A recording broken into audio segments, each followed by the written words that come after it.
Thank you. We're happy to be here. It's great to get into this be in this tournament. The beginning to get here has been great tribute to our players. They've really worked hard all year and have really played well in this tournament.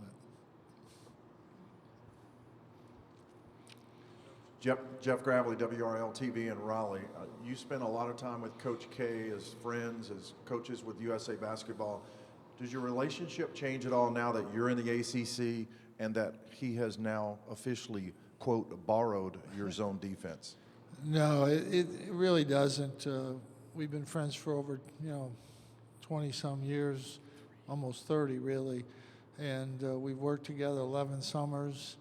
And if two guys like us can work together over 11 summers and still be friends, that's pretty good relationship. His use of the zone, he's used it a little bit in the past, but I think with this team, he felt this was the right defense for this team, and that's kind of what I used to go through when we played both. I think he's done a great job of using a 2-3 zone and differently than we play it, but it's really effective, and I think it's made a huge difference with his team, with what the defense has done for his team, not just his defense, but also to help, I think, his offense as well. Because when you're struggling on defense, it does affect your offense a little bit too. But he's done a great job with it. They play a really good defense. Sam McDowell with Kansas City Star. Jim, with the way player compensation is currently set up, is that the right model for your sport, or do you feel like it needs changing? Yeah, we need to continue to tweak it, to do more. I don't think we've done a good job of explaining to everybody what players actually get in terms of the cost of attendance, in terms of meals now. A player can get a meal or 2 meals really a day, and then our players take their meal money. And so they actually end up with a fairly good amount of money each month with that and the cost of attendance, and if they're eligible, $5,000 or $6,000, whatever it is, in Pell Grant money. So I think a player can get, there's some cost of attendance. That's where it's a little bit difficult, a little bit of a problem. Some places the cost of attendance, a player gets $6,000. Other places it's $2,000. So there's a wide variance there, which it'd be nice if that could be figured out. I don't know if they will or not, but I think basically players can get $1,200, $1,500 a month plus their full scholarship. That's a good model. I think we need to continue to look at that. Coaches have asked for years to do more, and for a long time they said, well, you couldn't do it, but then they did it with the cost of attendance. So I think hopefully there's still some room in there to give more to the players. I think we need to stop and understand there's 4,500 players playing college basketball, and about 50 of them are going to play in the NBA. The other 4,400 are pretty happy, like I was, to get a full scholarship. And as far as those 50 guys, if they don't get money in college, they get a lot of money down the road. And the other 50 or 100 that play in Europe do all right. But the vast majority of college athletes, college basketball players, are probably happy to have a full scholarship and the cost of attendance and leave college with a degree and a great basketball playing experience, in my estimation. Good afternoon, Jim. Matthew Gutierrez from the Philadelphia Inquirer. Jim, 1966, your last college game was against Duke. What do you recall from that game alongside Dave Bing? We had an 8-point lead and we somehow blew the game, so it was a very disheartening, disappointing game. Duke had a great team. It was one of their better teams. Jack Marin and Berga, Vicendak, they had a really good team. But we played them in Raleigh, and we had a lead. I think it was 6 with about 7 or 8 minutes to go, and we just couldn't quite close it out, and it was very disappointing. lost. That was, of course, the year of Texas Western. Duke ended up playing Kentucky in the regional, and Verga got sick, couldn't play, and they lost to Kentucky. I thought they were really the better team, but yeah, I remember that. I had 17. Mike Waters with the Syracuse Post-Standard. Jim, can it help either team tomorrow night offensively going up against the zone since both teams play zone? Well, you know, a lot of teams play zone, and you know, it doesn't mean you're necessarily going to play well against it. Duke's a very, very good offensive team. They play well against man-to-man and zones. They've seen both all year, but they're a very good offensive team, and they'll play well against. They've seen that they play zone. That helps a little bit. We've played pretty well against zones this year. For the most part. We did not play well at Duke. We didn't shoot well at Duke. We made some very bad plays. I think we'll play better against their zone this time, but they didn't shoot well against us there. I'm sure they'll shoot better. But it helps somewhat, but not necessarily that much. Coach K. Carlton, South Boston News Record. The last time you and Duke met to close out the regular season, Bagley and Carter go for 35 and 17. What do you need to do differently defensively to try and contain them tomorrow night? You know, they're a problem inside for everybody. They've averaged right around that for the year. What they did against us wasn't unusual. I think they averaged pretty close to that, 34, someplace in that area. But you know, they're difficult down there.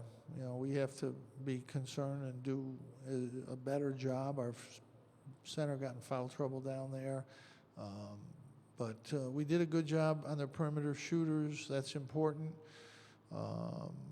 But I think the key really for us against Duke is we have to play better than we've played down there and than we played in this tournament. I think we're perfectly capable of playing better, even though the record doesn't look like that based on what we've done in the tournament. But, you know, we played against three pretty good man-to-man defensive teams, and seeing as Duke does play some man-to-man, it wouldn't surprise me if they played man-to-man in some cases against us. But, you know, we'll be prepared for that. But, you know, I think we've overall played pretty well against zones this year. Yeah, Chuck Culpepper from the Washington Post. I saw you on TV yesterday saying defense is beautiful, and I wondered what factors and details and elements maybe in your unusually educated view make defense beautiful. You mean my view's unusual? I think defense is good. I think, you know, it's funny about the fans and public and the media. Everybody says defense wins games, but then when they see it, they don't like it. You know, fans and uneducated in the media and uneducated in the fandom base want to see 85 to 82 games, which I think there is a beauty in that, and you can, or 90 to 95 or 100, and you can do that. You can watch the NBA and see that anytime you want to. College basketball is different. It's always been different. You can control the game a little bit more with your defense and with your offense a little bit too. But there's a good thing in watching a good defensive team. If you're an offensive guy, then you're not going to like it, probably. But if you like defense and you see good defense, I watched Virginia's team play, and I think they're great I love to watch. Their defense is unbelievable. You know, it's fun to watch. But if you like offense, you're not going to like it. But, you know, we try to play a combination of good defense and good offense. This year, we just can't do one of those two things. We've had many teams in the past that have played zone, but we've averaged 80 points a game. We just aren't good on that end of the court. Where we struggle is on that end. On defense, if you like defense, it's good to watch. But our offense has struggled, and that gets difficult sometimes to watch. I don't like to watch it sometimes. We have 5 minutes to go. Next question's here, and then 3, and we'll try to get you 2. Go, please. Coach, Mark Tracy from the New York Times. This is the second time in a row that you guys have hit the second weekend as a double-digit seed. Obviously, no one plans for that. No one aspires to that. You want to get the highest seed possible. I get that. At the same time, is there something either kind of in regards to attitude and outlook, or even in regards to style of play, where you are somewhat well-suited being, at least seed-wise, the underdog? Well, I think we struggled this year for good reason with our offense in a good league, and we just couldn't win. We were close to winning 2 or 3 more games. We just couldn't get it done. But it means to me that if you lose in overtime at Florida State, you lose a close game at Virginia, you lose to Carolina at home by 2 or 3, you're still a pretty good team. And so when you get in the tournament, you're still a pretty good team. And, we could have lost at the buzzer against Arizona State. They had a 3 from the corner. If they had, we'd have been home and nobody would have talked about us at all. But we squeezed that one out and got by TCU and Michigan State. So we're here. So we had the capability of that. We just, we're not able to get it done in the regular season. The last 2 years when we made it to the Final Four, we were a little better offensive team. And so when we got in the tournament, we played better offensively. This year, our defenses carried us without any question.